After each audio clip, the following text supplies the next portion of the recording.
Shalom, salam sejahtera bagi saudaraku sekalian. Kiranya hari ini kita tetap penuh semangat, penuh sukacita di dalam menyambut hari yang diberikan Tuhan. Sebelum kita mendengarkan firman Tuhan, marilah kita bersatu sambil mendengarkan lagu pujian berikut ini. Engkau sungguh baik, kasih-Mu melimpah di hidupku.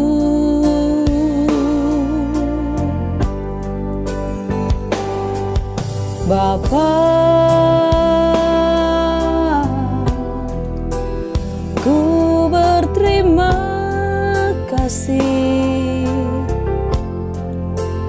berkat-Mu hari ini yang Kau sediakan bagiku.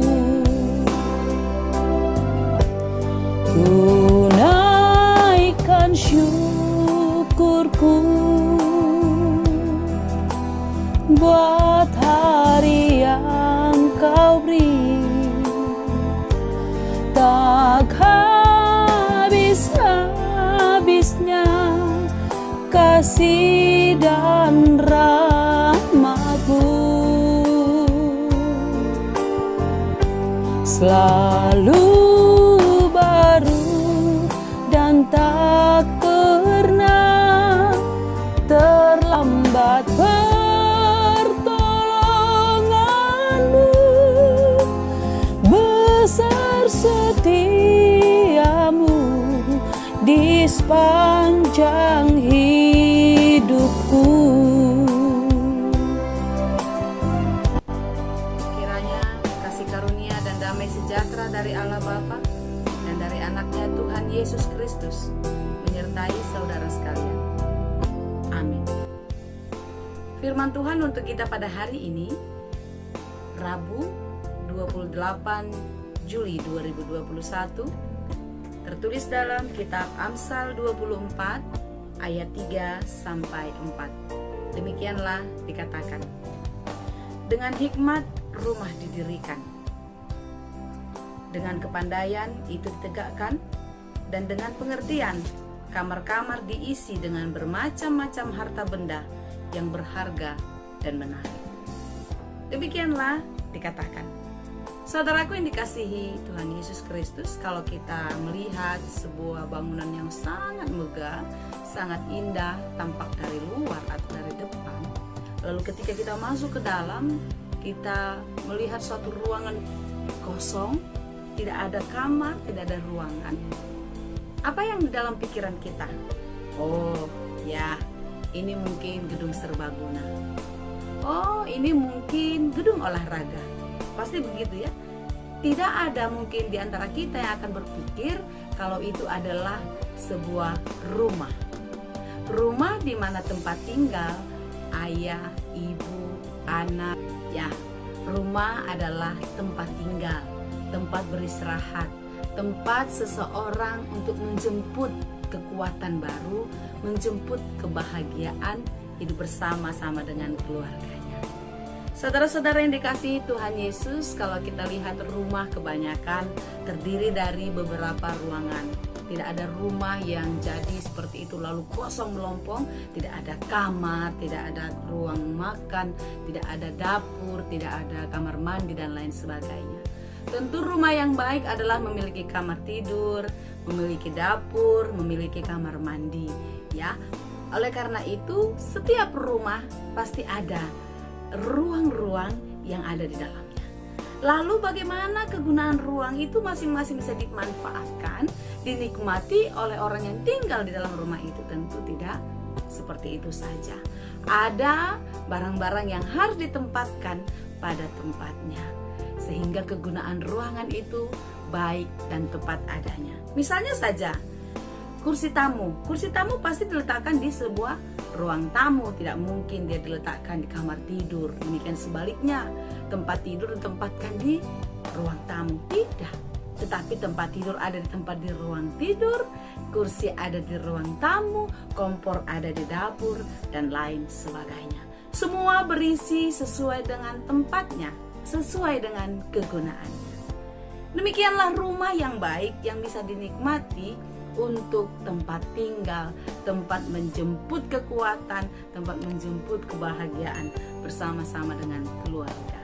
Perikop kita pada hari ini adalah dikatakan sebuah rumah yang diisi, rumah yang didirikan dan ditegakkan, lalu berisi barang-barang, bermacam-macam harta benda yang berharga dan menarik. Rumah itu adalah diri kita, tubuh kita, di mana di dalam tubuh kita akan diisi berbagai-bagai harta yang tak ternilai, yang tidak bisa dirusak oleh cuaca apapun. Dalam Matius 7 ayat 24 dikatakan, setiap orang yang mendengarkan perkataanku ini dan melakukannya, ia sama dengan orang yang bijaksana yang mendirikan rumahnya di atas batu. Jadi hidup kita yang kita bangun di atas batu, di atas kasih Tuhan, maka kita akan bisa hidup dengan kokoh, teguh, kuat, tidak mudah diombang-ambing oleh pergumulan kehidupan. Hidup yang baik dikatakan tadi, rumah yang baik harus diisi dengan harta. Harta yang baik yang tidak hilang dimakan ngengat, yang tidak hilang dimakan cuaca apapun, adalah hati kita yang terisi dengan firman Tuhan. Hati yang terisi dengan berbagai-bagai ilmu kebaikan yang Tuhan ajarkan melalui firman-Nya. Hidup kasih, tolong menolong, murah hati, panjang sabar, lemah lembut. Inilah yang harus menjadi isi dari kehidupan kita. Isi hidup orang yang dibangun di atas dasar yang kokoh. Hidup kita bertumbuh dengan baik dan hidup kita pun berbuah dengan baik. Di dalam Galatia 5 ayat 22 dikatakan di sana ada buah baik yang dibuahkan oleh hidup orang yang didasari atas dasar iman kepada Tuhan. Yaitu apa? Kasih, sukacita, damai sejahtera, kesabaran, kemurahan, kebaikan, kesetiaan, kelemah lembutan, dan penguasaan. Isilah hatimu senantiasa dengan itu. Tentu ketika kita membangun hidup kita tidak di atas dasar yang tidak kokoh, kita tidak akan mampu mengisinya di dalam hidup kita. Tetapi sebaliknya, ketika hidup kita, rumah kita bangun di atas dasar batu yang teguh, maka kita akan tetap kuat.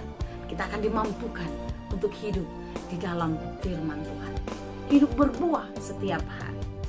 Karena itu saudaraku yang dikasihi Tuhan Yesus, isilah hidupmu dengan hal-hal yang berguna. Isilah hidupmu dengan hal-hal yang disenangi Tuhan. Tidak bersedih berlarut-larut, tidak putus asa, tidak mandele, tidak marungut-ungut kata orang Batak. Sedikit-sedikit bersungut-sungut, sedikit-sedikit marah-marah, jangan. Tetapi isilah hatimu dengan kesabaran. Ketika melihat sesuatu yang tidak mengenakan, kita langsung marah dan meresponnya dengan emosi. Tidak. Isilah hatimu dengan kesabaran. Ketika engkau mengisi hidupmu dengan hal-hal yang berguna, maka engkau akan mendapatkan damai sejahtera. Sama seperti rumah kita, bila diisi oleh barang-barang yang baik, yang sesuai dengan kebutuhan kita, bukan berarti harus mahal, bukan berarti harus didesain oleh desainer interior yang keren, tidak perlu, tidak mesti. Tetapi bagaimana kita mengisi semuanya itu dengan hal-hal yang berguna, yang sesuai dengan kebutuhan kita. Tetapi yang paling penting adalah rumah kita berdiri di atas dasar yang kuat. Berdirilah di atas dasar yang kuat dan yang teguh, yaitu firman Tuhan di dalam kehidupanmu. Dan isilah hidupmu dengan berbagai-bagai hal yang berguna yang Tuhan kehendaki sebagai anak-anak yang dikasihinya. Tuhan Yesus memberkati. Amin. Terima kasih Tuhan untuk firman-Mu hari ini yang mengajar kami untuk mengisi hidup kami dengan hal-hal yang berguna, memakai hidup kami untuk kebaikan dan kemuliaan Tuhan. Ajari kami untuk dimampukan melakukan semuanya seturut dengan kehendak-Mu. Begitu banyak pencobaan yang menggoncang kami, yang mencoba kami untuk jatuh. Tetapi ketika kami dibangun di atas dasar yang kuat, yaitu di dalam kasih Tuhan, di dalam firman Tuhan, maka kami akan terus berdiri dengan kokoh. Dan kami akan kuat dan teguh melakukan yang Tuhan kehendaki. Kuatkan dan mampukan kami menjalani kehidupan yang penuh dengan pergumulan. Dan biarlah di dalam Tuhan kami beroleh kemenangan. Berikan kekuatan, kesehatan, kesembuhan bagi saudara-saudara kami yang bergumul, yang berduka, dan mereka yang sakit. Biarlah kasih setia Tuhan menyertai kehidupan mereka, memberikan kekuatan, memberikan jalan keluar, memberikan penghiburan dan kesembuhan bagi saudara-saudara kami yang sedang bergumul. Terima kasih Tuhan. Kami serahkan hidup kami sepanjang hari ini ke dalam tangan pengasihan Tuhan. Biarlah Tuhan yang memberkati. Hanya di dalam Yesus kami berdoa dan mengucap syukur. Amin.